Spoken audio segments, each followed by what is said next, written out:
Niwaibie siri hapa, yoyote mwenye nia ya kugombea atuambie mapema, ili tumpandishi wa chini yake ashike ile nafasi.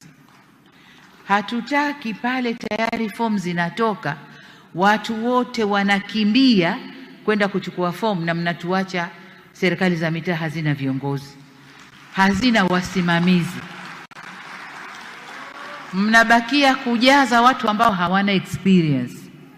Lakini tukijua mapema, tutatayarisha watu wa kujaza hizo nafasi, kuwapa miongozo, kuwafanyia mafunzo ili wawe tayari kukabiliana na uchaguzi.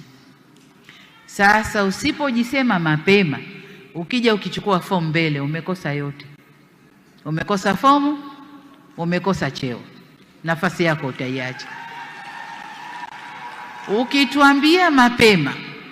Ukituambia mapema, umekwenda kujaribu, umeshindwa na wewe ni mzuri, tutakufikiria kurudi.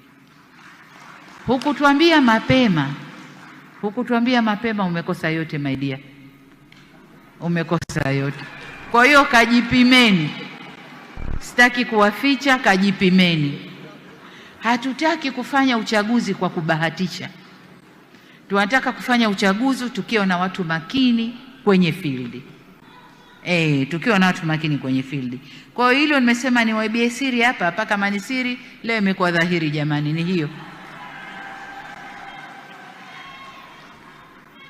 Kwa hiyo wale wanaotaka kuomba ridhaa tena, nawatakia kila la kheri, na tuombeeni sote, tuombeane kila la kheri.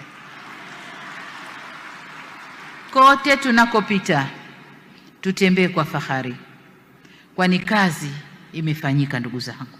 Tumefanya kazi, na mimi fahari hii nawarudishia nyinyi mlioko kule kwenye field, nawarudishia nyinyi. Niwaombe tena, sasa hivi kuna mzunguko wa daftari la kupiga kura. Tuhakikishe watu katika maeneo yetu wanakwenda kuandikishwa, kwa sababu kama huko kwenye daftari huna haki ya kupiga kura.